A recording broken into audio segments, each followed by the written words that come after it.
A Super Bowl champion. The Green Bay Packers have won the Super Bowl.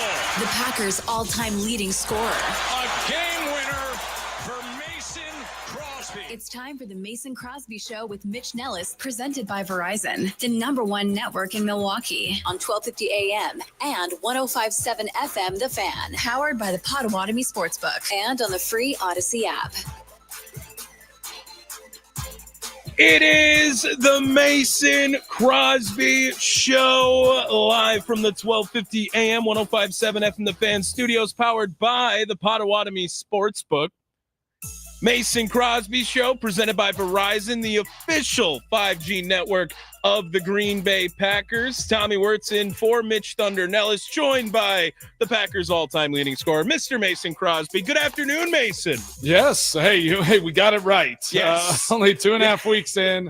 I guess a week and a half. Let's just say a week and a half. We're in, and now it's afternoon. We know what time of day we're doing this thing, but I just ripped some salts. I'm ready to roll. Yes. Yeah. I mean, I needed a little something to get me locked in, get me ready to go.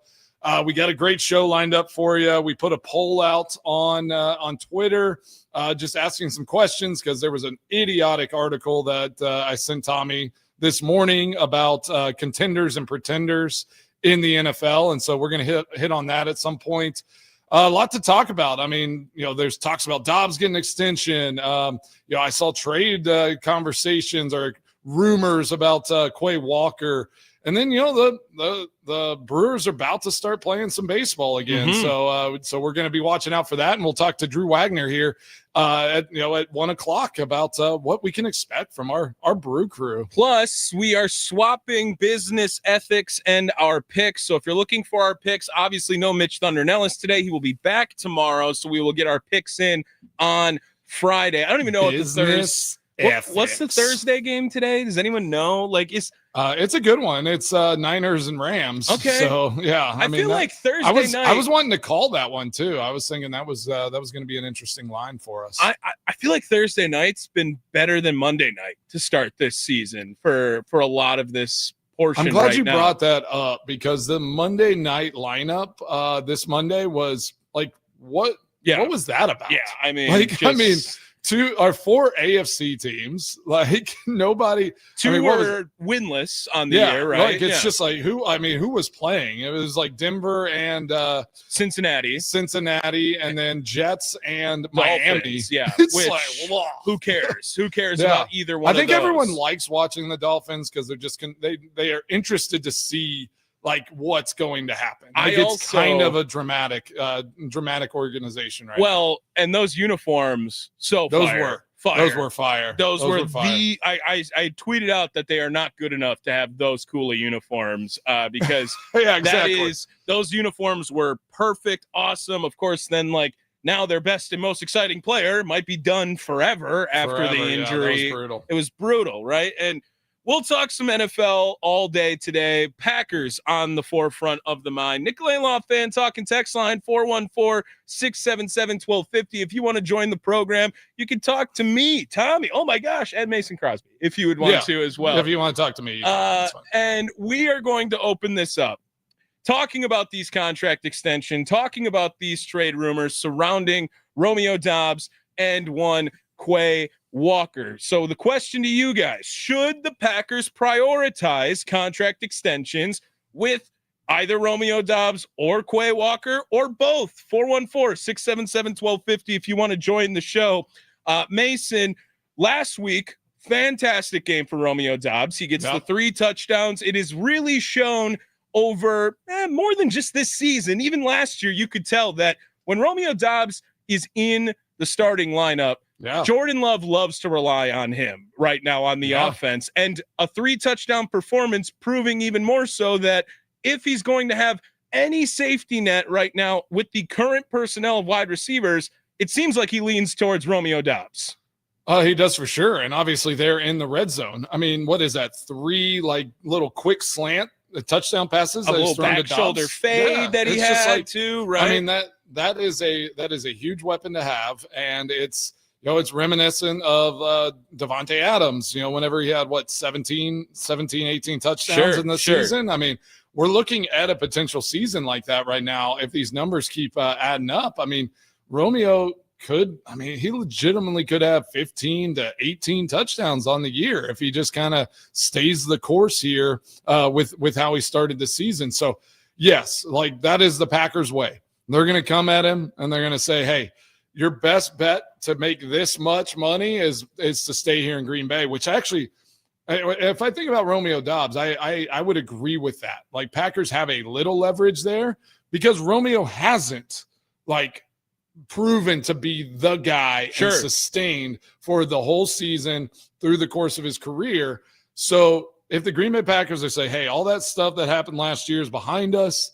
We really like where you're at. You are progressing to be our number one guy, and we want to pay you as such, but we want this team to be able to have success for years to come. So what does that number look like? I mean, is that 25 to 30 million a year? Is that, I mean, I can't imagine if they come to Romeo today and say, we'll give you an average per year of $25 million. Like you're going to have to consider it. Cause I have a hard time thinking he's going to go to the open market and somebody, unless this year just goes bananas and he scores 16 touchdowns and has, 1,200 plus yards or whatever, then there might be some people on the market looking to add him to their roster. But I do think for him, for the Packers, that's the best fit. So you're just going to try to get some sort of player and team friendly type deal done so it benefits everybody. Well, and I think that the problem people have with that is obviously the market, we've seen it with the quarterback position. It's just going to keep going up and up and up and up and up. And so these bottom salaries of guys that you don't know, like it's hard to think Romeo Doubs should be making $25 million, quite frankly, Mason, right? Because it's just what it is. It is what it is now. This number keeps rising, keeps going to the top. The floor is no longer as low as it seems in NFL salary world. But I will say this, Mason, that looking at Romeo Doubs' play, we've seen how valuable he can be in the red zone for Jordan Love. We've seen that it's a guy that has pretty sure hands, and if there's a third down, it's 3rd and 6, and he's running in a little 8-yard out or an 8-yard in, right? Just to try to get open because he trusts him. But he does lack that elite trait, it feels like. He's not a go up and get it guy. He doesn't have blazing speed. It's not someone who gets, get the ball in his hands and see what it works with. He's just a foundation piece, and it feels like he's solid. And really, the guy they want to pay in this wide receiver room is Christian Watson, but he can't stay healthy, right? Yeah. And it's not Romeo Doubs necessarily. Does that go into an argument on whether or not he deserves an extension? Well, it does a little bit, but I'm also looking at top 10 highest paid wide receivers in the NFL. All right. So you got Jamar Chase, like that makes sense. Justin Jefferson makes sense. CeeDee Lamb, when he's healthy, he's definitely up there. DK Metcalf showing his worth for sure. AJ Brown, $32 million a year. Sure. I mean, they throw the ball 15 times a game. Yeah. Like it's $32 million a year. Amon-Ra St. Brown, worth it. Tyreek Hill now, has he been worth it? Like maybe was worth when he first got there. Yeah. Jalen Waddle getting 28. Too much. Brandon Ayuk getting $28 million a year. Never plays. T. Higgins getting $27 million a year. So, would you put him? I would put Doubs in that 7 to 10 range of saying hey, he's as productive, as good as those guys, and has, can be that number one. If you want to just say, hey, we're going to pay you as such, you need to take that next step, and we're going to lean on you to be that top guy, right? I mean, that's kind of how it works. Is once you pay them, now you gotta force it a little bit, right? It is the Mason Crosby Show. We are presented by Verizon, official 5G network of the Green Bay Packers on 1250 AM, 105.7 FM. Tommy Wirtz, Packers all-time leading scorer. I think the Romeo Doubs conversation is something we can revisit. I really want to focus in now on Quay Walker. Quay Walker getting trade rumors, contract extension talks, all of this surrounding Quay Walker. And the reason why I want to bring it up with Quay is because they decided to keep Devontae Wyatt's 5th-year option. They decided not to on Quay Walker's 5th-year option. So he is coming into a contract year, right? So either trade him for what you can get for him or start talking about a contract negotiation because you feel that he has proven that value to the team. And Mason, through 4 weeks, it's hard to find someone on the defense, maybe on the team, who's been more impressive than Quay Walker, in my opinion. I say pay the man. I would as well. Yes. I mean, it's like I saw somewhere a 5th round draft pick. No, it's like, no way. No, like you're not getting value out of that. And like, again, if teams are looking and saying, we will trade for you, Quay Walker, and trade, give draft picks away. As soon as he joins their team, they are getting a new deal done. So like, if I'm Quay Walker, it's like, I expect good money and I expect a really good contract if y'all come to me with an extension here. I think that when you look at the list of linebacker contracts now, Quay Walker can fit his name near the top way easier than Romeo Doubs can as well. So the top earning read those up. linebackers, Fred Warner, Roquan Smith, both are the only two making $20 and $21 million on their contract this season. Tremaine Edmonds for Chicago, $18 million. Zach Bond, how great he was last year, Wisconsin's own, Brown Deer's own, $17 million. Nick Bolton, $15 million flat. Jamian Sherwood. Have you ever heard of Jamie? You know what team does Jamian Sherwood play for, Mason? I do not know. The Jets. The Jets? Never even heard of him. I swear I've never heard of this guy's name. Patrick Queen in Pittsburgh, 13.6. He came over from the Ravens, right? You're telling me you can't find an easy avenue to show that Quay Walker has earned himself a $15 million a year contract based on the names that we have just read there? Maybe Zach Bond's number of $17 million kind of seems like a steal for what he does at the middle linebacker position. But remember last year, Mason, Quay Walker at the back end of the year when they really started leaning into Edgerrin Cooper, Quay Walker figured it out too in those 3 games before he got hurt. No, Quay has really figured it out in this Halfley defense. I mean, he just looks free. He's commanding it. I mean, he's the headset. I mean, he is the captain leading that defense. He's the quarterback out there. So, and it's showing. It's showing that he is not trying to get outside of himself. He is one of the fastest linebackers, on the field every game. And he's making just solid plays, good decisions. I would say his skill set plays on any team. So if the Packers can't get him for 15, somebody in the open market, he might get that's where he's got a thing. He's in the open market, he might get 18. Sure. He might get a little bit more. So he's probably honestly in less of a rush to sign a contract unless the Packers just come at him and say, hey, we'll make you the top, you'll be a top 5 guy. Well, and that's usually where they come in at. Sure. And on top of it, you have a gift with finding Edgerrin Cooper and seeing what his productivity can be at this level already in his rookie deal. This is the 2nd year of Edgerrin Cooper. So you have some insurance on pay Quay Walker and line it up exactly with Edgerrin Cooper's. You line it up exactly with this contract. Every deal in the NFL now, we always say it's a 2 to 3 year deal, actually, even when they sign it up.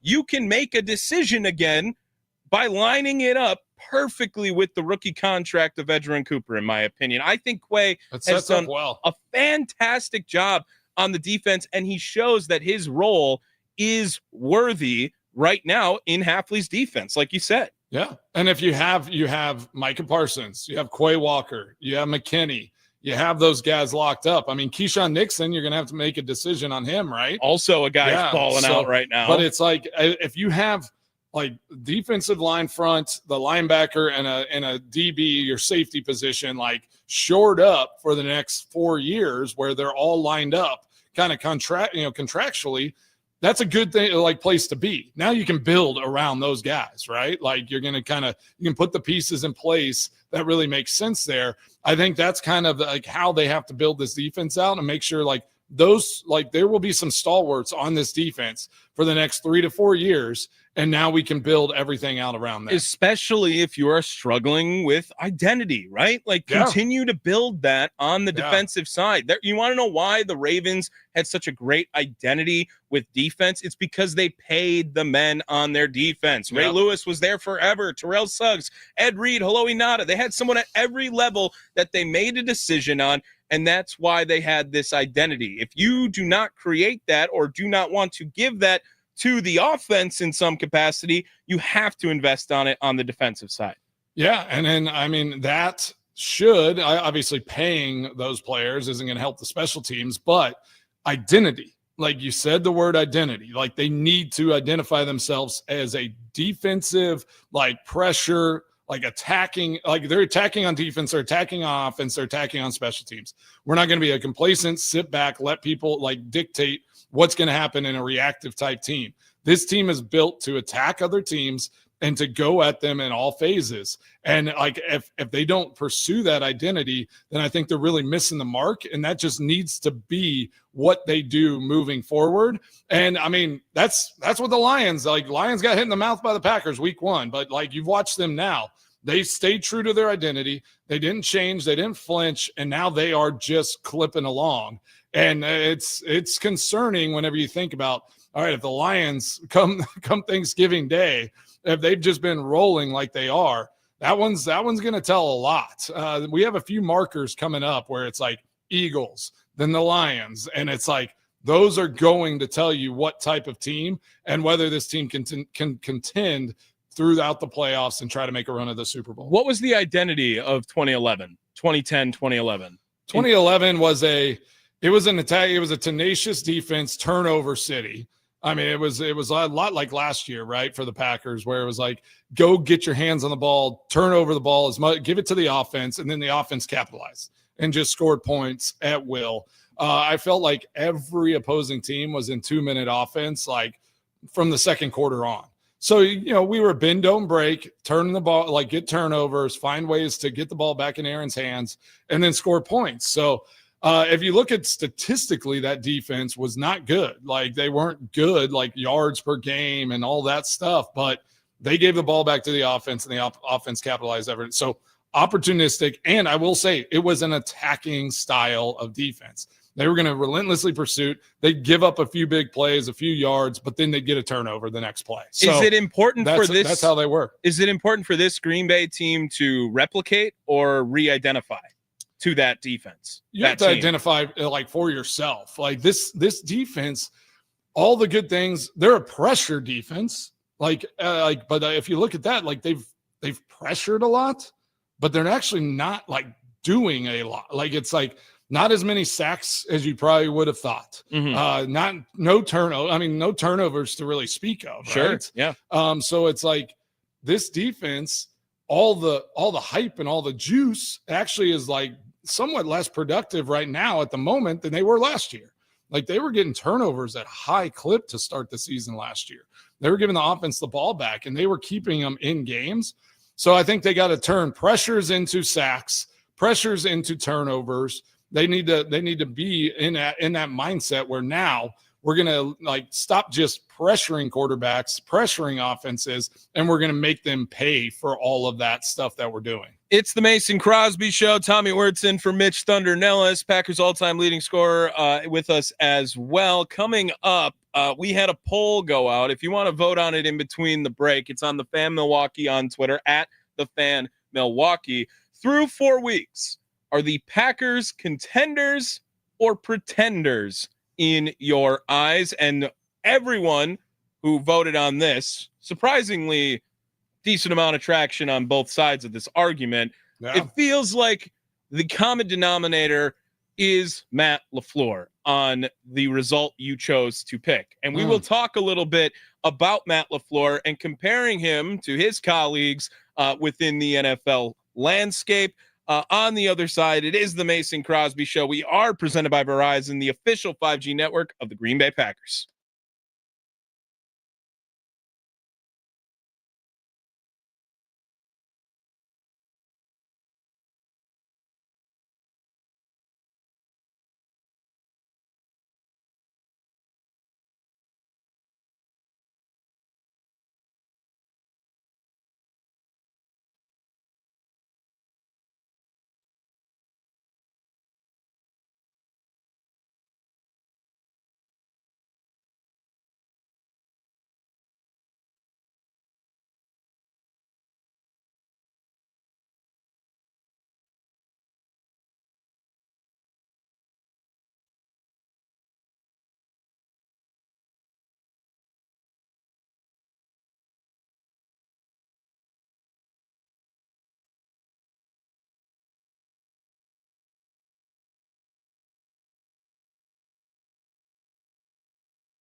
Welcome back to the Mason Crosby Show. Tommy Wirtz, Mason Crosby here with you, going up until 2 o'clock today. You know this one, Red Clay Strays? I don't know this one very. Yeah, I mean, I like it. Yeah, but... it's moving. You've heard of Red Clay Strays, right? Yeah, but I haven't heard this song. Mm-hmm. Yeah, on my knees for all of our radio exclusive listeners. That's why you can join us here on the radio, 1250 AM, 105.7 FM. Of course, the YouTube streams, youtube.com/@thefan_Milwaukee. You can comment in the chat there. Nicolay Law Fan Talking text line 414-677-1250 if you want to join the show here on air. I got some news for you, Mason. Drew Wagner on video today. What? Yes. What's he doing? He must be excited. He is excited in some capacity. So Drew Wagner will join us at 1 o'clock today. He's probably excited that he doesn't have to do the morning hits with us anymore. He's awake now by the time he gets to come on to the Mason Crosby Show and doesn't have to join at 10. 1 is like perfect for him. We are presented by Verizon, the official 5G network of the Green Bay Packers. And I want to point you to our Twitter page @thefan_Milwaukee. Mason Crosby had an idea, not always a great thing, but he did a good one today. What's that? It was too easy. I'm sorry. Come on. Through 4 weeks, are the Packers contenders or pretenders in your eyes? And Mason, the results may be a little shocking. Right now, with an hour left in the poll, if you want to join it, you can. The Fan Milwaukee on Twitter. 70% contenders, 30% pretenders right now. That feels like a high number to change your mind that harshly from 2 weeks ago when we were looking at what team is going to beat this team, Mason. Yeah, I mean, that's literally like what a shift, right? Yes. It was just like, oh, man, they're better than the Eagles. The Eagles, are just barely winning games. Like Detroit stinks because the Packers just dominated them. Now we got 30% of of our listeners and the people on this poll saying they just might be pretenders. And I do think I think there's a little validity there where it's like, what are they? Like, what kind of team are they? Like again, their defense, the identity is pressure. It's pressure with Micah Parsons. It's pressure with that front, not having to blitz all the time. But with that, are we getting enough sacks? We're not getting turnovers. Like, what are they actually? What are they doing? They go up against the top offense and get scored on a bunch.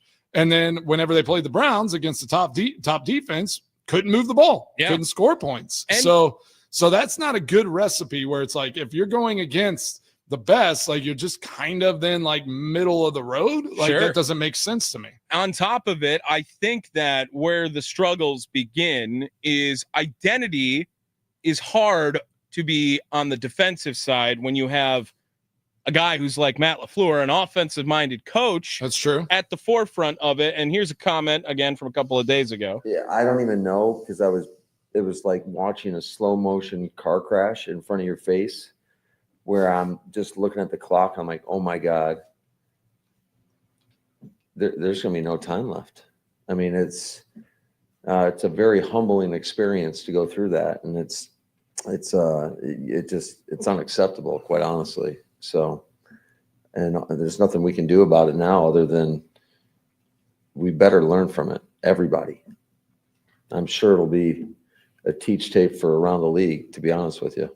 There is Matt LaFleur commenting on that last play against Dallas, second to last play before the kick, and how the time running down and the commotion and unorganized feeling you saw, really that has to stem from the top down when your team is in that state. And this is why we kind of brought this up. I believe Lewis, when he called in, brought up this take on the coaching tree that Matt LaFleur came from, right? And my brain, I know he's probably starting it from somewhere else, but my brain went to the Shanahan picture in Washington. That's where my brain goes. It is Kyle Shanahan. It is Matt LaFleur. It is Mike McDaniel. And who's the last one now? I just forgot it. Oh, no. That's McVay, of course. Yes. Yeah. So looking at those four, right? Look at Mike McDaniel, the situation he's in right now. Trash wagon. It is not great. He's a trash wagon. Dumpster fire. Yeah. The other two, very arguable to be compared to Matt LaFleur. At least, you know, McVay has won a Super Bowl. Shanahan has been to a Super Bowl as a head coach. He's been there 3 times. Right.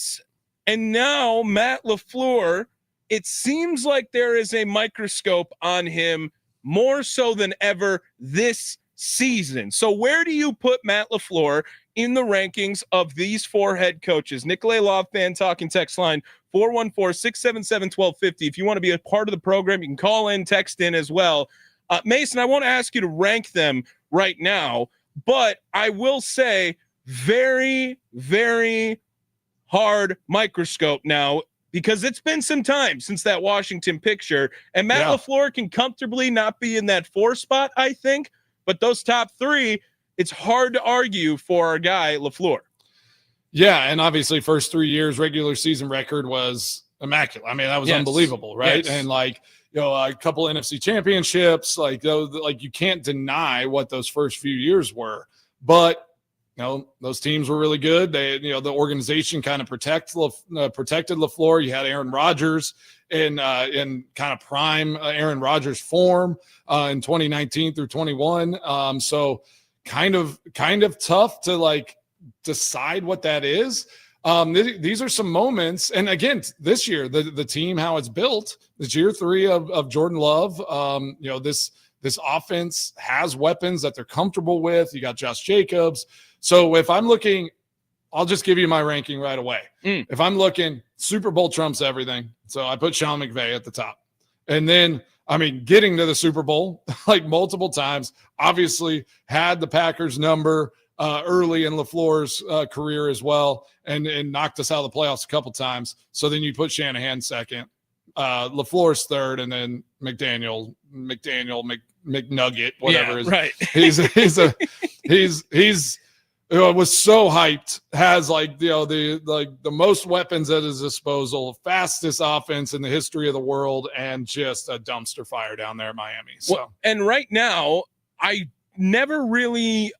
feel like it's beforehand, never really compared Matt LaFleur to other head coaches. Never really looked at him as a guy that needs to be compared to other head coaches, because he's doing his own thing, right? I mean, he's been successful in the regular season. He's won playoff games. He's just never made it to the Super Bowl, right? And but now that iconic photo, I think Raheem Morris might be on it too. If we want to give Matt LaFleur like a 1 extra bump, like, okay, good job. But yeah, there's your top 5. I just think that it is time to start asking some questions on whether or not it can or cannot happen. I like to think that I am on the side of Matt LaFleur. I was always a backer of Matt LaFleur. I think that when Aaron was there and LaFleur was there, you could tell that there was some disagreements, but there was also points at the end of it when things weren't being executed correctly. Is it because they won't let Matt LaFleur do more, right? But now we're in this boat of Matt LaFleur is doing as much as he can, and everyone's trying to execute exactly what Matt LaFleur wants, and it feels like there's not a lot of inside voices coming in to help Matt LaFleur during this state, Mason. Does that feel fair to assume? Yeah, and I mean, you can't deny success. You can't deny like the regular season success, you know, some playoff wins, like getting to some NFC championships, and like really having some great early success. So you can't deny that he was not a piece of that, and like an integral piece of that, and had like the juice and the energy and brought something new to that organization. But yes, you have pointed it out exactly, that now this is Matt LaFleur's organization. Like, this is his team. Like, this is his group. It's him and Goody. They've built this up. And so, I mean, head policy made it very clear when he became the president, like by not extending him out, like there's an expectation to not just be good in Green Bay, not just win regular season games, have a shot in the playoffs, and like, you know, just kind of status quo. Like, they want to bring another championship to Green Bay.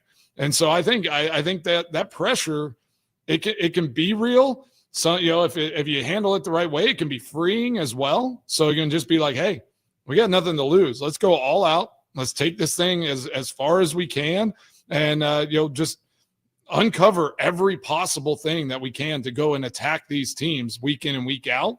And if you approach it that way, you can have great success if you approach it from a like, all right, we're going to plod along. We're going to try to find where we can nibble at edges and like do, like almost a conservative financial, approach where I always like financial advisors. We're just going to nibble at the edges. We're just going to nibble at that. And I'm like, what does that even mean? Like, are we investing or are we not? Like, what are we doing here? Well, and when does nibbling for so long turn into you might as well have taken a bite, right? At this point, like if you're eating away at it and just continue to nibble and continue. It's time to eat. Yes. It's time to eat. Nicolay Law Fan talking text line 414-677-1250. Tyson in Zillow, Washington ranks it McVay, Shanahan, LaFleur, McDaniel. I don't know if there is any other order you can really put these guys in based on resume. What if you made it going forward right now, Mason? Because it feels like the last couple of years, San Francisco might have taken a step back. Obviously, no one's ready to get McDaniel on there. If it was, who do you want next season in the position of head coach? Is there an argument for LaFleur being ahead of Shanahan, or because of the resume, everyone is going to lean towards Kyle still? I think until LaFleur gets to a Super Bowl or wins a Super Bowl, like that order will stay intact. It just is going to. Like you have to get to that big game and you got to win. You got to win a Super Bowl. I mean, that's Coach McCarthy, watching him right now on the Pat McAfee show. I mean, it's like until he got that Super Bowl, and then everything kind of around that, it's like you have to go and you got to win one or at least get there. Like Shanahan has a long run because he's been to 3 Super Bowls. Like he's taken this team to the promised land. They've fallen a little short, but it is the measuring stick in the NFL. And like the line gets a little like shorter the leash gets a little shorter whenever you just can't get over that hump, right? Like, so I think that's kind of, that might be where they're at right now. I don't know if it's this year or next, but it's like, you got to get to that next level. I saw it whenever I was, kind of at the end in that last season. I was out in LA for a week. Like they thought they were a team on the ropes. They were rebuilding. It was nothing. But McVay, like steady, coached them through, and then they end up making the playoffs, and it's like, so that was like they know what they're doing out there in LA, and McVay is just consistent, same message all the time, always on point, very intentional with what he's doing, and so like I think that's that's an identity, and I think that's sometimes with LaFleur there in Green Bay, it's like, what is this team's identity going to be? Sure, it's like how many press conference can you go into and be like, we messed up in that situation. We got to be better. We got to be better. Yeah. Like we're going to be teaching tape. Like, no, your expectation is to be like one of the best teams in the NFL. You don't teach other people on how not to do something. Like everyone should be looking at you on, this is how you do it day in and day out. You're so consistent. You do it the right way all the time. And that needs to be how that story is told coming out of Green Bay. I don't know. When I look back at I'll give you a little inside football locker room. So Coach McCarthy, his first 8 years or whatever, so consistent. There was a little fall off. Everyone kind of saw some disconnect. And I think it was 2014 after that year, brother died. We lost that game, like all these things. And he was just a little different, moving forward. Sure. But early on, I mean, Coach McCarthy would give us the schedule week 1 for the whole season. And it would barely change, right? And it was like, this is what you can expect. We're going to show up every day. It's going to be this. You can bank on it. That is not how it happens up there in Green Bay right now. Up in Green Bay now, it's, schedule. There's probably 3 iterations of the schedule. Just kind of, it's too much on how coaches feel, how players feel, all these things, instead of we are going to plod along and do it this way all the time. And people are going to look to us at how we operate, not us going and saying I like how the Bengals do this. I like how, the Rams do this. I like how, 49ers do this. There was a lot of that when I was there, when LaFleur took over, where it's like, they do this. McVay does this at the Rams. Shanahan does this over the 49ers. It's like, he was, they do a lot of grabbing from other places to try to piece something together instead of it being a true Packer identity. So I will say this, we'll bring it back to the beginning of this conversation. I don't think anyone has questions with personnel being an issue if the Packers are pretenders or contenders during this. Is there still room for an argument, though, because they have not proven in years past that they have made it to the conversation of contenders in this tenure now? Do you have questions about pretenders or contenders with Green Bay this season? I voted. I still think they're a contender. Okay. Like they have the squad, they have the team, and contender doesn't crown you champion. Right. It just means that if you get it sorted out and you can be consistent and find a way to win those big games and clean up those mistakes and critical moments and find that process, like they have the squad to go and make something happen. So like that, to me, it was, I sent you that article, and whoever wrote that article on Twitter, like whatever whatever it was, Clown. Yeah. I mean, I don't know who authorized that to be posted. I mean, they had the Baltimore Ravens as contenders. Yes. They had the Chargers, your favorite, were contenders. Yeah. And they had Packers as pretenders. And I'm just like, okay, like, have you We've watched learned- any ball? We've learned that much already? I don't think so. I also think that the argument is up in the air, but it's time to start having the conversations is what I think. And we'll be watching for it. Yeah. Are they truly contenders? And after this bye week, if you don't take care of business against teams that you really should dominate, like the Bengals, then we're going to have some question marks, no doubt. It is the Mason Crosby Show. We are presented by Verizon, the official 5G network of the Green Bay Packers. On the other side, Mason, let's talk a little bit of playoff baseball for a little bit while we have that, and then we'll lead that into Drew Wagner talking at 1 o'clock here on the Mason Crosby Show, live from the 1250 AM, 105.7 FM The Fan Studios, powered by the Potawatomi Sportsbook.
It's just such a baseball song. It's so baseball. So baseball.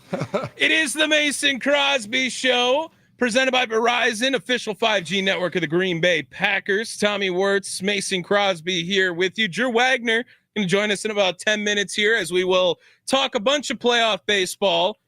And, of course, our Milwaukee Brewers getting ready for the National League Divisional Series. One divisional series already wrapped up, ready to go, Mason. The Dodgers absolutely dog walk the Cincinnati Reds. Shohei Ohtani, really good at baseball, Mason, if you did not know. Is he still good? He is really freaking good at baseball. Like I confirmed, right? Series was over after the first at-bat of the series. Yeah. Like Ohtani, 117-mile-an-hour homer to lead off the series. Like, it was over. It was done. It's just like, all right. Turns it into a whole nother gear. Now, the rest of it, what you should be watching for, number one, Cubs-Padres, as that game is going to be the next opponent of the Milwaukee Brewers. But the other one, Mason, Yankees-Red Sox, determines positioning of where the Brewers will play on Saturday. If the Red Sox are to win, then the Brewers will get the night game, 8 o'clock start. If the Yankees are to win, then the Brewers will get the day game, 1 o'clock start. Because, God forbid you promote the number one team in the entire playoffs. Oh, we gotta pander to the Yankees. Exactly. 100% is what it is. But the series have been awesome so far. Each one of them tied 1-1 right now. And we were texting a little bit about Yankees Red Sox yesterday. And quite frankly, Cubs Padres, Mason, bring it on. Whoever it is. I've changed my whole mindset on it. And it's just, as much as I didn't want to get eliminated by Chicago, the chance to eliminate the Chicago Cubs in the postseason seriously just seems you're here for it now, right? That energy can't be matched any other way. Yeah, you got to have it. I know Drew Wagner tweeted at me that the Cubs were chanting, Green Bay sucks through Wrigley Field. Rent free. Yeah, and it's just like, well, that's just a mindset that they're going to come to Milwaukee and get stomped on. Or that they're thinking too hard about the opponent next. That's all they're thinking about, and not thinking about. I have a lot of friends here in the Nashville area that moved from California, a lot of Padres fans. So, really? Interesting. Yeah, San Diego guys that actually I was golfing with on Wednesday. So. They should get a football team out there and maybe root for them too, if that was going to help. In San Diego? Right. They didn't. It's not like they had one. Or in Tennessee. No, in San Diego. I don't know if we have one here either. Either way. But I continue to look at this now, and Saturday, I can't wait. I just can't wait anymore. Freddie Peralta, Quinn Priest are going to get game 2, obviously. Like, I am really excited to see what the Milwaukee Brewers can do in this playoff landscape right now, in which I still don't know their expectations right now, Mason. Are they the team that's supposed to live up to this hype right now? Or is it a team that people are kind of overlooking and saying they're not built for October at this point? I think the expectation has to be sky high. Like at this moment, I think there's some concern. You get past this series, and if you have to play the Dodgers, like the Dodgers are the Dodgers, and they are going to be a postseason just beast, juggernaut. Yeah, so you can't look ahead. Just like Drew Wagner will say probably a million times, like we're going to look at Saturday. Like we're just going to look at one game. Whoever comes into town, like you just have to have Freddie Peralta. You'll try to stretch out the game a little bit, like where he can get 6 innings plus. Right, it's postseason ball. Freddie Peralta needs to get six innings minimum in this game, and just paint the corner. Just find a way, keep this thing. If it's close, and then just try to score some runs late. I think these first couple games could be a little knee knocker, like, for this Brewers team, just kind of getting back into it. But I think they still proved that they were the best team in baseball. They beat some really good ball clubs throughout the course of the season. I mean, they dominated the Dodgers in the summer. Absolutely. So, I mean, I think the Brewers still have to be looking really good, even though these wild card games, there's been some good baseball, and getting to watch and see these teams play 3 games is kind of, that has to be a little bit of an advantage. Well, real quick, especially for that first game. We got about 2 minutes here. Give me your 1 minute answer of real quick here. When you have that bye, when you have the bye going into the postseason, how is it mentally to get prepared for that? You don't even know your opponent maybe necessarily for a little bit of time, and you are trying to rest and relax as much as you can during it. But then you have to be ready to turn it on when someone else already did turn it on the week before. I think for baseball, this has to be it has to be harder for baseball because it's the first time all season they've had this many days off in a row, right? Sure. You got to stay in it. I'm sure, Pat Murphy looks like he did a good job. You're scrimmaging each other, kind of having some fun, but also locking in and playing some meaningful, scrimmage reps. So I think it's just a mindset. As soon as this game's over tonight, you're locked in. You have a day to prepare, and you're going to be ready to roll on Saturday. Sports Talk on the Fan, presented by Paramount Plus. You can't count on much these days, but you can always count on Sundays with the NFL on CBS and Paramount Plus. Watch your local NFL game live every Sunday, all season long. Visit ParamountPlus.com/NFL to get started today. Drew Wagner is going to join us via video. Have you ever seen Drew Wagner's face on video? Yeah, I don't even remember. A couple of times. He's ready to get jumped on here. Talk a little bit about the Brewers heading into the divisional series. It's going to be either Brewers Cubs or Brewers Padres. We will find that out later today. It'll be either at 8:00 or 1:00. We will find that out even later today. Trying to get ahead of some postseason baseball. Plus 5 to 6, me and Drew Wagner every day for the rest of the week. I guess it's only today and tomorrow now, but we did it 2 days already. It is the Fan Playoff Preview Show, talking all about Brewers baseball from 5 to 6 every day, taking your calls and getting all set up. Let's get to Drew Wagner right after this. It is the Mason Crosby Show. We are presented by Verizon, the official 5G network of the Green Bay Packers, live from the 1250 AM, 105.7 FM, the Fan Studios, powered by the Potawatomi Sportsbook.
What's the latest on the crew? Let's go inside the clubhouse with Drew Wagner of Forbes Sports on the Mason Crosby Show with Mitch Thunder Nellis. Brought to you by Verizon, the #1 network in Milwaukee on 1250 AM and 1057 FM, The Fan. Inside the Clubhouse is brought to you by Focus Baseball. Join their fall mini camps at focusbaseball.com. Welcome back. Hour number 2, the Mason Crosby Show. Tommy Wirtz, Packers all-time leading scorer, Mason Crosby here as well. Drew Wagner joining us shortly here, texting. He's got to finish up some paperwork. Presented by Charmin Ultra Strong, in my opinion. Hey, got him. Here he is joining us now on the Fan Guest Hotline.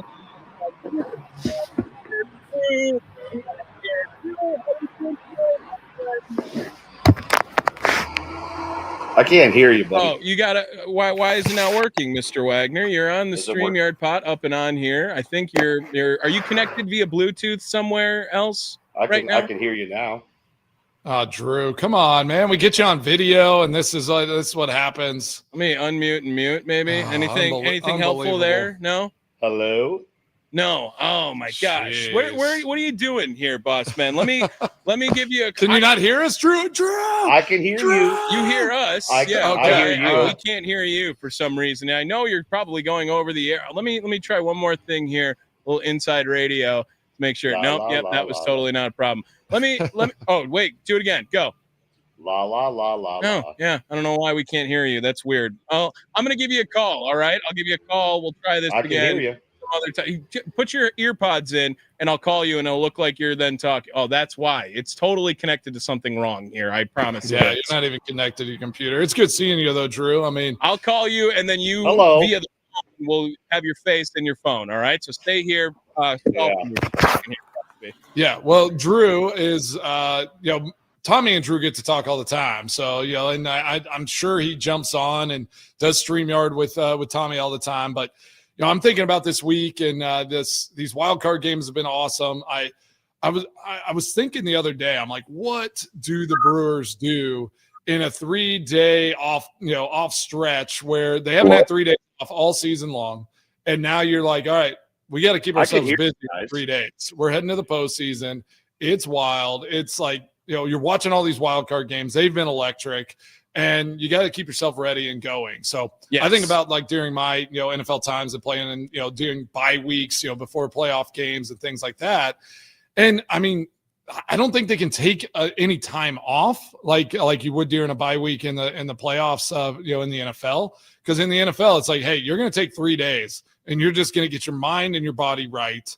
And then you're going to reload at the end of the week. So here he is. Drew this has Wagner. To be completely different. You're going to sound like a robot. It's going to be awesome on here right now. Mr. Wagner, you got us now?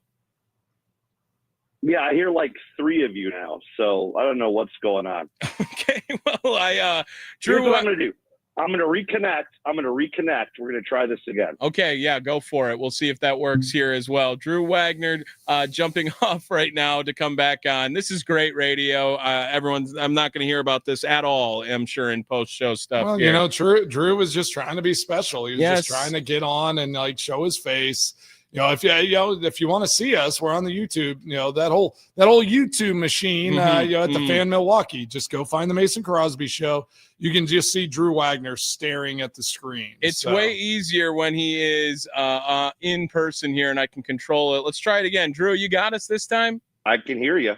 No, gosh. I mean, why did you hang up the phone? Why did you hang up the phone? Try it this way. I know they can hear you on YouTube for sure. And that's why you got too much Bluetooth going on.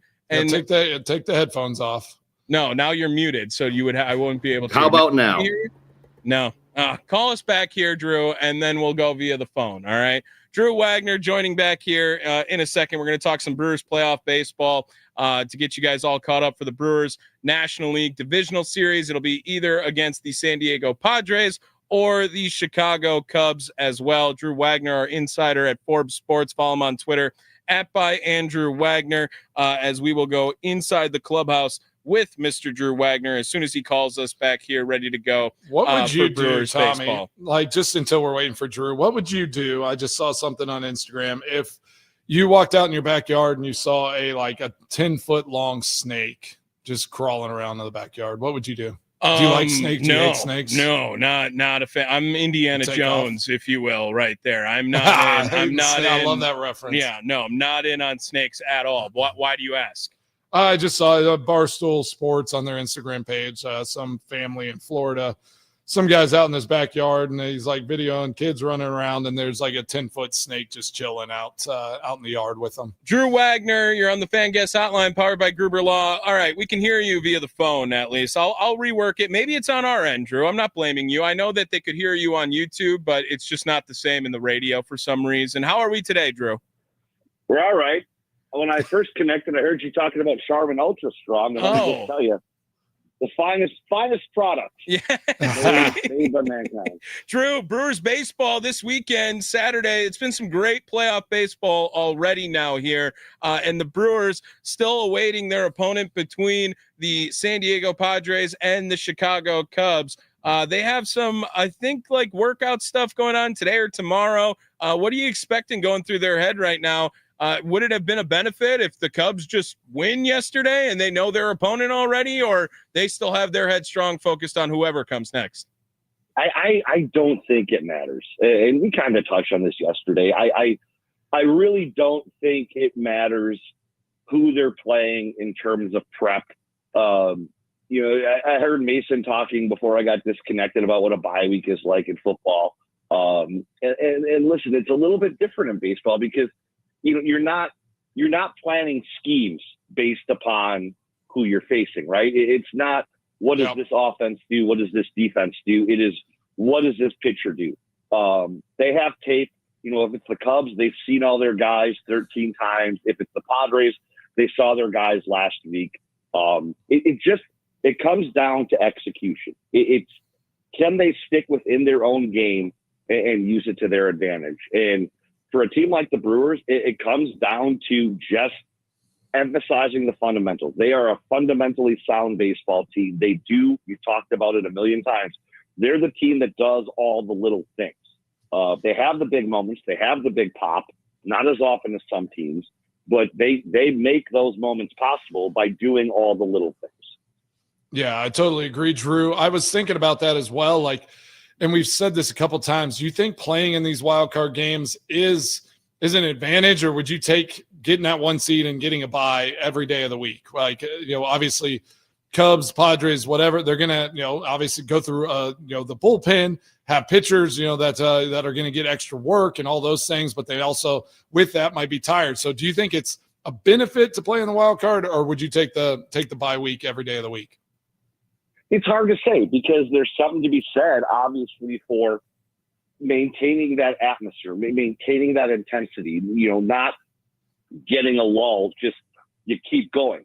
At the same time, you just played 160 games. You've been going at it since February, if you include camp, getting those 5-6 days, whatever it is, to just get out of your head and focus on yourself and not an opponent specifically, and not the immediate pressure of having to win tonight, being able to work on things that you've wanted to work on, being able to rest some nagging injuries. There's an argument to be made for both sides. Is there a benefit to rest? Is there a benefit to momentum? I think you can truly make the argument that there are benefits to each, but I think right now at this point, the Brewers aren't going to argue with getting a week to just decompress, heal up, rest up, get the body back to where you want it to be, and take off running. Drew Wagner, Forbes Sports. Follow him on Twitter at @ByAndrewWagner here on the Mason Crosby Show. Drew, I wanted to ask you about the injury situation with Milwaukee right now, heading into that divisional series. What injuries are on the forefront of your mind for this club? They get the week to rest, or at least 5 days to rest. To get some guys back to 100% or as close to for the divisional series. But what injuries are we looking at right now to keep an eye on heading into Saturday for the Brewers? I mean, the big one obviously is William Contreras. He took that swing off the hand in St. Louis. They held him out of the lineup. He's been working out with the team, They said going in that they were kind of limit the workload a little bit because they want to get that hand back to full strength or as close to it as possible.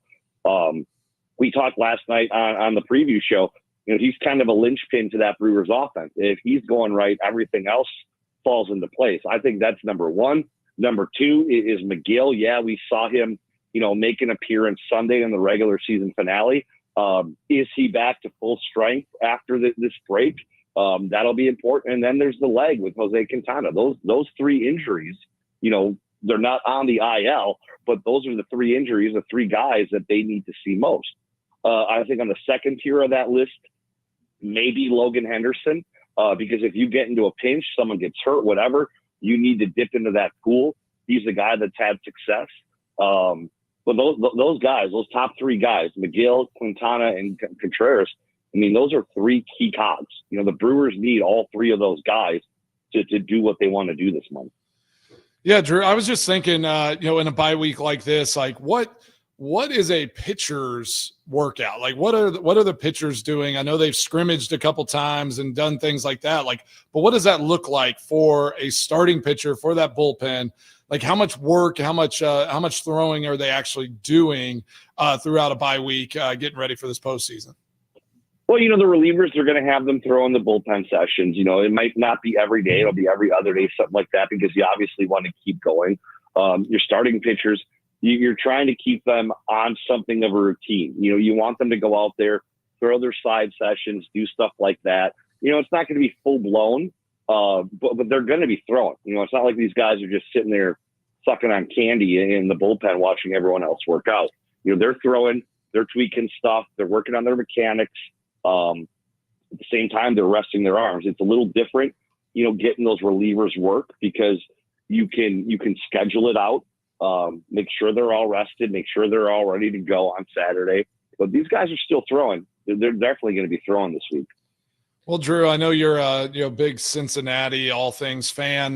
Were you pretty disappointed in your Reds out there in LA?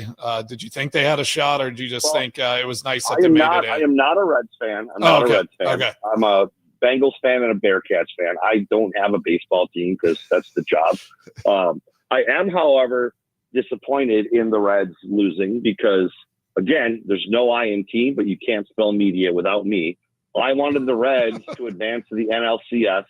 So if the Brewers got past the Cubs in the NLDS, all I had to do was drive to Cincinnati. And then I wanted Cleveland or Detroit because I don't want to fly. I just want to get in my truck and I want to go. I want to listen to my music, stop when I want to stop, eat what I want to eat, not spend $7 for a Coke Zero in the airport, and not have to sit next to, you know, some fat clown that smells and is snoring the whole time with their shoes off. Makes sense. Well, what about the rest of the postseason just in general right now when you're looking at it, Drew? It's hard to necessarily compare Milwaukee to the rest of the field without having seen anything from Milwaukee on the field yet. But just right now in this National League wildcard series, what are you looking at for the Brewers to match up, maybe just heading into the DS with Padres and Cubs on how that series has gone so far? Yeah, it's hard to say because you know how the Brewers match up against the Cubs, right? We've gone over this. The Cubs aren't going to do anything different on Saturday if it's them in the NLDS, and the Padres aren't going to do anything different. They're going to go out there. They're going to send their guy. Like, you know what each team is going to do. In terms of style of play, I think maybe the Brewers might match up a little bit better against the Padres because the Padres are, you know, not as good of a defensive team as the Cubs. The Cubs offense is really good. The Cubs pitching, you know, is a big question. So it's hard to say which team matches up better against the Brewers because let's face it, I tweeted this out the other day. The Brewers have a winning record against almost the entire playoff field. The only two teams in the NL field that they don't have a winning record against this season just so happen to be the Cubs and the Padres. Ooh. Yeah, that worries Tommy. I could feel it. I could feel Tommy getting a little worried there. Look, I'm past worried, I think, now. And I talked about it a little bit with Drew on the fan playoff preview show that's going to be on from 5 to 6 again today. Drew Wagner will join me for that hour. I just wanted and Jack Stern. Oh, and Jack confirmed. Stern. Jack Stern, Nice. Brewer fanatic. Nice. That's awesome to hear as well. I am concerned that I understand why people don't want to be eliminated by Chicago, but I also now am looking at it with, man, the reward. If you're the team that you get to go up against Craig Counsell, who left your market because he thought he couldn't win a World Series in this market.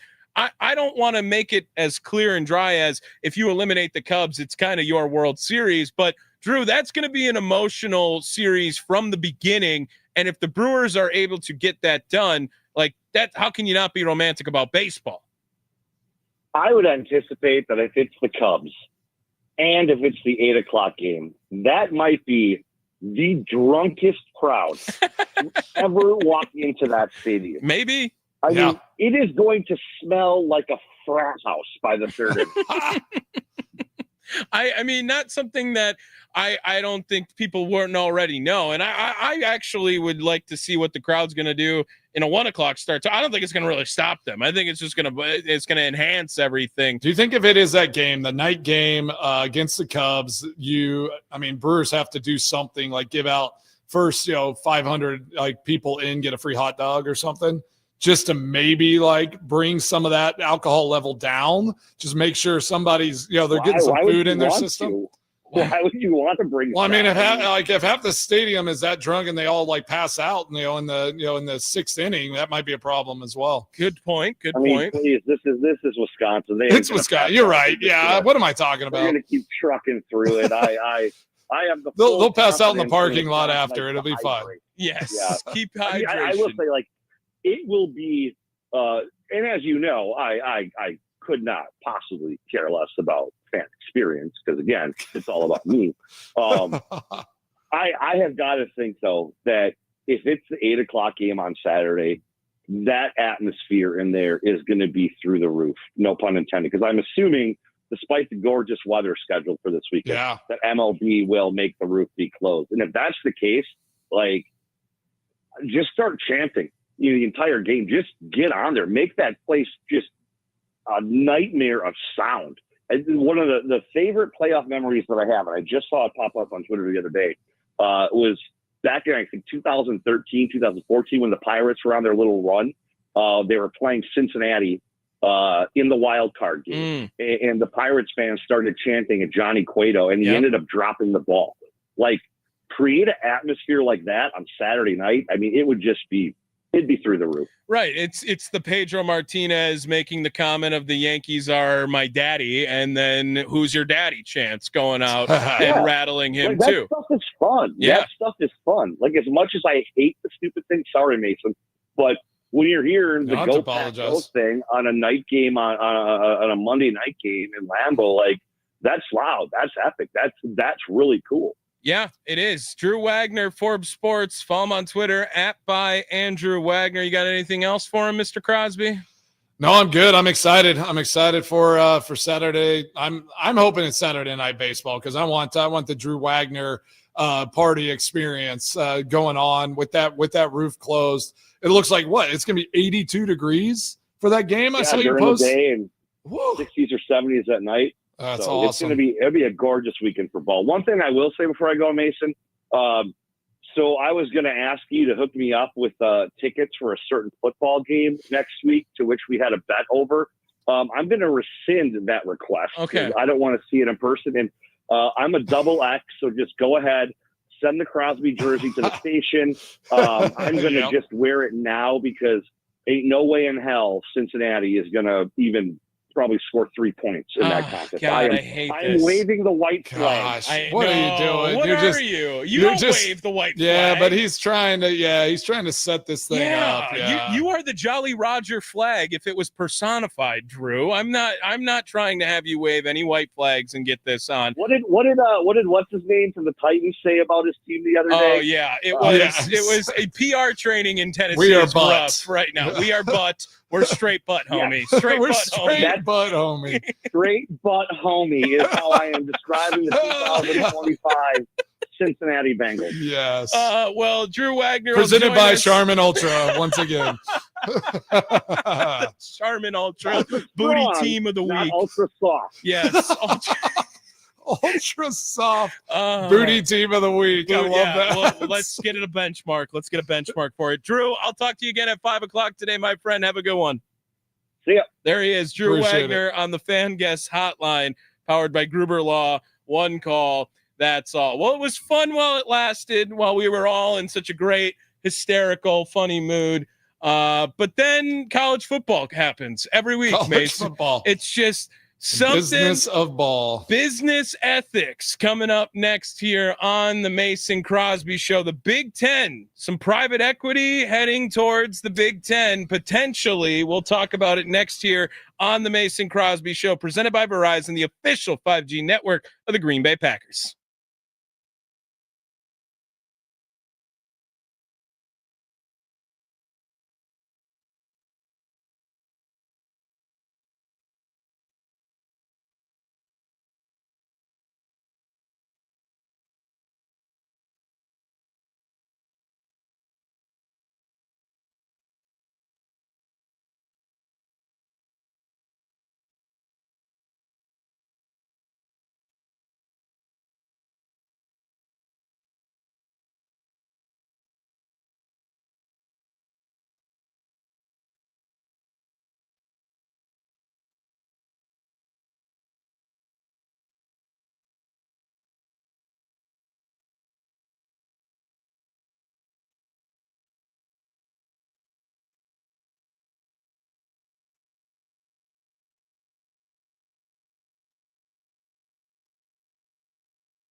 It's the Mason Crosby Show, presented by Verizon, official 5G network of the Green Bay Packers. Thanks again to Drew Wagner jumping on, talking about some divisional series baseball action. Mr. Mason Crosby, I have a little bit of a surprise for you. Surprise. I like surprises. I did it upon myself to get a little bit more in on this this drop game, or whatever you call it, clip game, because now today it's perfect because it's time for business ethics. Yes, made a couple of cuts from our favorite Billy Madison, in which he challenges Eric to our favorite topic of business ethics. Business ethics. Every week there is always something, it feels like, that is an ethical dilemma in the world of the National Collegiate Athletic Association now. And the most recent one has to deal with a private equity situation with the Big Ten. And there is a thought that $2 billion is being ready to invested into the Big Ten, which by the math would give 111 million and 11 cents. It's like 1 forever to the 18 teams in the Big Ten. This would increase, it would give them stability for 10 more years onto like a contract. But now this feels like, Mason, the dilemma of trying to remove college athletics from the NCAA. Big Ten hedge fund is what that sounds like to Yes. me. It's literally just a hedge fund setup where these are the 18 companies that you're going to be giving money to, and through their revenue, through everything that they do, the investors or the group giving the $2 billion will get a % return year over year on whatever happens within that within the conference. So it's crazy. Do you think, and my mind goes directly to the Badgers, like if they get 111 million, they already have like they have like the 5th highest in the Big Ten or something. When I think of the Badgers on this topic, I immediately think of, at no point in your rambling, incoherent response were you even close to anything that could be considered a rational thought. I just I award you no points, and may God have mercy on your soul. Oh, you mean I award you no points, and may God have mercy on your soul. like this? Literally, like this a is simple no would have done. like, I after hearing the comment, Everyone in this room is now dumber for having listened to it. like, what are we doing here? Oh, I love this so much. I have no idea where the Big Ten is trying to go, because right now it seems like the Big Ten wants to be treated like the SEC, right? They want to they want to be almost equal to that. And instead it's a bunch of What you just said is one of the most insanely idiotic things I have ever heard. like, come on. We're just Seriously. this is going to be for a long time us thinking Is one of the most insanely idiotic things I have ever heard. like, you cannot tell me that college football is not going to be removed from the NCAA. They're just carving it out. Like, that's the first step. This is the first step. But now. I saw like Ohio State and Michigan, and rightfully so, or like the two of the teams that are a little skeptical of this deal, right? Because it's like, wait, so we already bring in and have like crazy amounts of revenue, and you're telling us now we have to be not beholden, because it looks like the deal won't give this this entity power over the Big Ten as far as like decision making and things like that. But I mean, the second you allow $2 billion in and you split it equally, now you are beholden to an investor. The article here, the setup being discussed, sources said this will essentially be the formation of a new commercial entity with the Big Ten that would house all revenue generation, such as media rights, sponsorships, and league revenue streams now as well. So it's going to be Mason. some big media conglomerate, like big media group that is either influxing this, or they'll try to get all of those pieces put in place right now. So now all Big Ten games are going to be streamed on Amazon or on like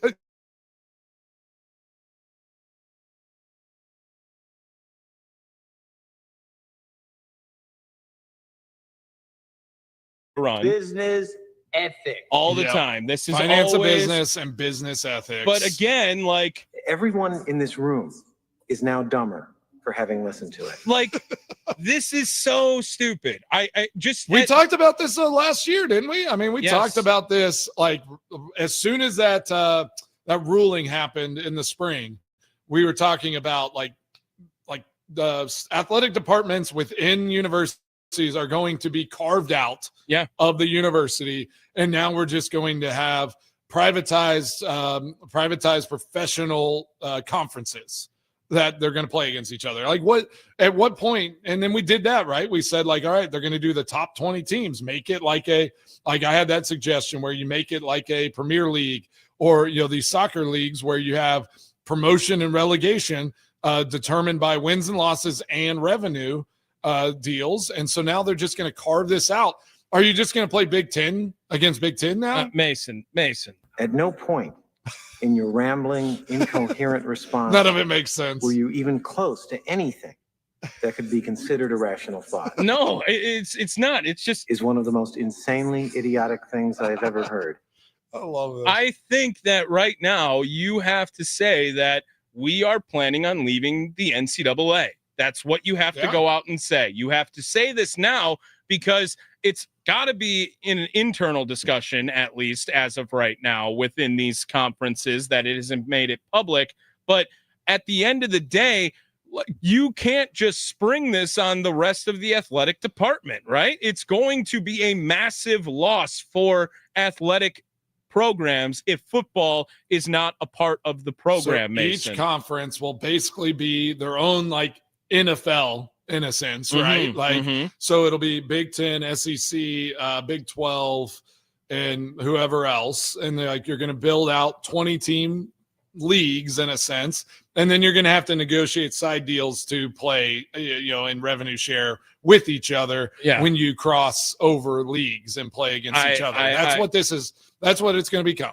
What you just said is one of the most insanely idiotic things I have ever heard. I don't even have to talk anymore. I just have Billy Madison here to tell me that everyone who has anything to deal with the college football landscape is one of the most insanely idiotic things I have ever heard. I'm trying. You're out of control right now. I'm trying. You're out of control. You're having a great time. I know you I are. am. I'm loving this it. is way better because everyone knows Business ethics is better with sound effects It during is. this. And I mean, I love that you brought this into our business ethics conversation that could pop up at least once a show. We're going to try to reserve it for the end of the week, but we got something. We have something I think in this segment every day if we wanted to, because I feel like it just pops up on my feed now because it knows that's where my mind goes. That's where our brains go. Yes. And it's out of control. And we talked about Drew Wagner, though, and I got to go back to this for one moment, and maybe I'll talk about it in my extra points. But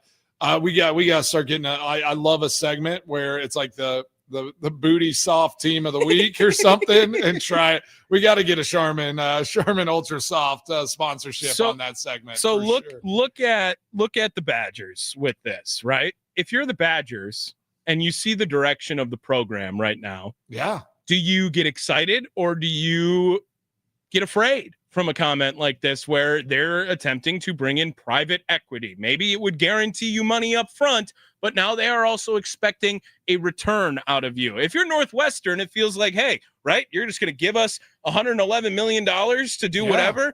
The Badgers, are they now in this boat because on top of it, and may God have mercy on your soul. like when you're talking about the Badger football it's going to be a mess, though, because then it's like, are they collectively? Is it going to be revenue shared across the whole league? Why that wouldn't goes it back be? to these investors? And that's why I think Ohio State and That's why they're Michigan like, no, would be mad. Right. They're like, we make more than everybody. So now we're going to have to share that much more across to these new investors, to all these people that have given us a little bit more money. Like, for teams like that, they're like, that doesn't make any sense. An extra $111 million. Yes. We'll just carve that out in some other form or fashion. And now the NCAA also put stipulations and regulations on how much you can pay the players, right? Wasn't it like $20 million? $20 million towards the athletic department. So it's like, what does $111 million do? Yeah.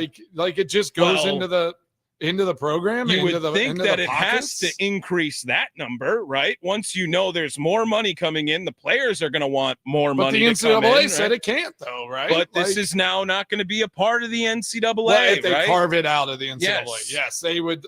How do you recuse yourself? Like, what do you say? Like, sorry, we're not part of the NCAA anymore. Everyone in this room is now dumber for having listened to it. I mean, that's where my brain goes. Oh And my gosh. I wish that the NCAA could figure this out. But I also know that the NCAA is an organization that no one ever really tends to feel sorry for at any It's point. sad to think Badgers won't have a shot at a national championship ever again. Well, I mean, let's just stop Because it. they're not Like, going to be there won't be national This championships is how the anymore. Badgers offense always is. I award you no points. They never are going to I don't think that we'll ever see them get awarded any points if they're in this level of I broke him. I broke Mason Crosby yes. finally. I award you no points. The Badgers offense is going to stink for a long time right now at this current rate. And if you are going to, but again, like if there is private equity coming in that is guaranteeing money and almost now creating like this salary cap, does it make it a more level playing field for the Badgers? Or is it just, one of those comments that people tend to think? What you just said is one of the most insanely idiotic things I have ever heard. I'm really curious. I'm really curious to see what happens with this. And yeah, I mean, that was another edition of Business Ethics here on the Fan. On the Mason Crosby That was show. so good. I applaud. Thank you. I'm proud of you. I try my best. Like a lot of people tend to think that whenever I'm speaking, Everyone in this room is now dumber. because they like to think that I'm just this young dumb idiot who just makes a bunch of What you just said is one of the most insanely idiotic things I have ever heard. and I try to give rational thoughts, but At no point in your rambling, incoherent response were you even close to anything that could be considered a rational thought. we're just trying to have some fun on the so radio good, here, man. at least. While the I'm NCAA is crumbling, we're trying to thrive. Yeah, and I think the answer is probably hedge fund managers, just taking over all these organizations. That's probably the better answer. If you for bought sure. the athletic department for the University of Wisconsin, is it not closer to $2 billion than you think? If you Just bought the buying whole athletic department. Yeah, and that's why they're saying like this is a small investor. Yeah. Is what they're saying. Like Yeah. at $2 billion because they have to be bringing. I mean, I can't imagine what those programs would be worth if they carved them out individually and had entities. Seems like they're not That's getting what's- enough. Yeah. Is that what's going to be next? Is then it's like, all right, you get out of the NCAA like we talked about, and then I'm waiting for you to queue up something. I see your my fingers eyes working moving over here. Well, then it's going to be each team, I guess program will have their own private equity entity that owns that program. And then I don't know. I just don't even know how this is going to work. And it's the dumbest thing ever. Well, and it's incoherent garbage. And we're here for it every week because business ethics gets us fired up and it gets us going. And I just need you to play one of those clips one more time. Wisconsin Badgers. And may God have mercy on your soul. After all of this latest news, that was another edition of Business Ethics on the Mason Crosby Show, presented by Verizon, the official 5G network of the Green Bay Packers. Your extra points coming up next. You ready to go, Mace? Yes, sir. Let's go. It is the Mason Crosby Show, presented by Verizon, the official 5G network of the Green Bay Packers, live from the 1250 AM, 105.7 FM, the Fan Studios, powered by the Potawatomi Sportsbook. Business Ethics.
What's on Mason Crosby's mind today? It's time for Extra Points, powered by the Potawatomi Sportsbook on the Mason Crosby Show with Mitch Nellis on 1250 AM and 105.7 FM, The Fan. Oh, man, what a great show. Man, that business ethics segment just gets better and better every week. It was a little different this week because it is Thursday. Usually we do our picks on Thursday, but, Tommy just transformed our whole show, and I cannot wait for more of that. In a good way. Okay. No, you brought it. Okay, you brought good, it, good. and I just wanted to keep going with business ethics because it was hilarious. Okay, good. But because Nashville is Milwaukee's sister city in a way with all its sports teams that are connected, I just got to give my Nashville SC guys a shout out, which you'll appreciate this, just like the NBA Cup. They won the U.S. Open Cup. Like the in-season Which is tournament. the championship. Oh, no. No, Okay, it's sorry. just an in-season, tournament within the league, I don't know what it is. It's a lot of things. Wow, sounds like But it's the first you have a good- trophy I think ever brought to Nashville on any of their major sports teams. So first trophy that Nashville SC's brought to the city. So They were all holding big out deal. for the soccer team. That's what it The was. soccer team got it done. They got it done, and I'm proud of those guys. It was a big win. It was a little tough because they were playing Austin down in Texas. So, there was a little conflict, but I wanted those Nashville boys to win that. Everyone one, knows so they got it done. Austin's always a tough matchup wherever you are. Austin is tough. And we got NFL football tonight, so it is Thursday, and it's just tough. We got to go 3.5 days without football now, or 2 days. I guess it's just 2 days. It's just Tuesday and Wednesday. Well, 2.5 no Packer days. game obviously this week, so No that's Packer game. tough. Big one tonight. I'm curious. Who would you pick if we were picking teams? 49ers, Rams. I think they have LA at. Let me look at the Potawatomi Sports. Yeah, I got it right here. It's Rams 8.5 today. 8.5. That's a big Purdy's line, not playing, but it's Mac Jones. Yesterday, Yeah. Sparky was commenting on Mac Jones the way he walked, just from I don't know if it was injury purposes or whatnot, but it was I don't know if I want that to be my quarterback. that can't be my guy. I would just love to hear some war room of some guy being have you seen how he walks? No shot. We He can't take him. Which is probably not a crazy scouting report someone's had on someone. That's what the Bears had on him, Right, For sure. it's They were can't take him. Not even to watch him throw. Yeah. I can't imagine there isn't some old school scout. I mean, look at how focused they are with hand size, right? Yeah. It's just way too small a hands. It'll Can't do never. it. It'll Can't never get get it it. And I think of He's held and thrown a football for his whole life, but I don't think he can do it anymore. Well, and I think those hands are just going to get smaller. I think of the progress that Russell Wilson and Baker Mayfield and Kyler Murray all made for the short quarterbacks, and then just for a guy like Bryce Young to come and ruin it all. It's just I really seriously though, no one's gonna 5'10" quarterbacks never getting drafted number 1 overall again. Never again. Not gonna happen. It was a fun idea. It had a good run, and then now Bryce Young. I feel like you can watch that and think, yeah, it's never gonna happen. It's never gonna work. Wasn't that? I mean, whenever the Cardinals played the Panthers, that was the 2 shortest quarterbacks ever to play each other, right? Wow, that should have been. I mean, there's got to be a name for that. We got to find it out. They probably had it tabbed to something, and then they realized it wasn't a good game. Coming up short this game. Nice. Yeah, right. All right, so what do you think? I mean, that line for the Rams Niners started at 3.5, I think. So it's gone to 8.5 with the news of Purdy and all the guys that are banged up there in Niners country. Would you take those points and still pick the Niners? I think I'm taking the Niners to cover that one. Look, McCaffrey is a top 5 player in the league if he's healthy. He's still healthy right now, and it's hard to bet against the guy whose offense they just run completely through him that they wouldn't be able to keep it somewhat close. Now, Matthew Stafford has maybe his best weaponry ever now with him. Loaded.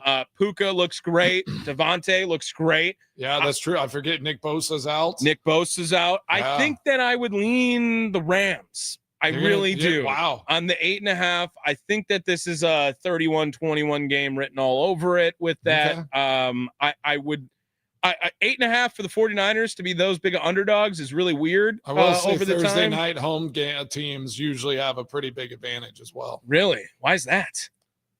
What's a Thursday night and you're at home? I mean, I don't know. I feel like that's an advantage. Okay. I don't know what the stats are. Can we find those stats? Did you have the longest kick before Brandon Aubrey at AT&T Stadium? Did he ruin that for you? Probably. Yeah. I mean, just 58 yarder. 58, right? That was your career long. And then I don't know if there was one longer than that until Brandon Aubrey came around. Now you're going to be like 25th on that list by the time. Let's just say there wasn't. Like, make people come on here and prove us wrong. I'm going to just start saying crazy stats and like stuff and just be like, yeah, you got to listen and come on here and prove me wrong. That's exactly what people are looking for out of their sports media just content. The integrity that we're going for. Just a whole bunch. Don't worry. I always fact check all the things I say. Relax, everybody. Everyone at the end of the Mason Crosby show now. Everyone in this room is now dumber. Yes. Like just now after are you going to play that after my extra points now every time? I have it ready at to the go. End of every extra points, everyone is now dumber for have listened to I this. feel like extra points, we should now have a conversation of like, should you be awarded points? I award you no points. If your extra point stinks. If I stink. If it's I not like good. this extra point right now. I feel like I'm just diving deep into my thought process right now. Let me It's see. one of the most insanely idiotic things I have ever heard. This is going to be bad. I'm looking up Thursday night games for like the all-time home team record. Oh, you running me out of here? Oh, I was just getting this ready. Home teams have won 55% of Thursday night football games since 2019. Is 55% probably a fair home field advantage already, though? Yeah, I mean, but it is at least they've won more than half.